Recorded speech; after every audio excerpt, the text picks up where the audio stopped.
2015 Suzuki Ertiga automatic transmission. Nagbaba na tayo ng talangka. Ito rin yung tinatawag na cross member. So lahat na nandito ay papalitan na natin. So stabilizer bar bushing papalitan natin. Yan. Origan Suzuki genuine parts, 100 pesos per piece.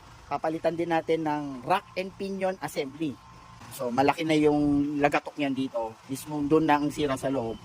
So, papalitan natin ng buong assembly, rack and pinion, Suzuki genuine parts, 17,000. At nakitaan na rin natin ang mga punit doon sa suspension arm. Papalitan na rin yung left and right.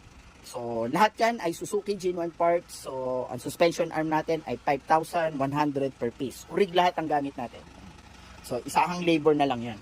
Oras kasi binabayan, palit na lahat. So, ang hindi lang natin papalitan dito, yung engine support. Kasi buong-buo pa. So, ang tinakbo na itong Ertiga na to ay 68,000 kilometers.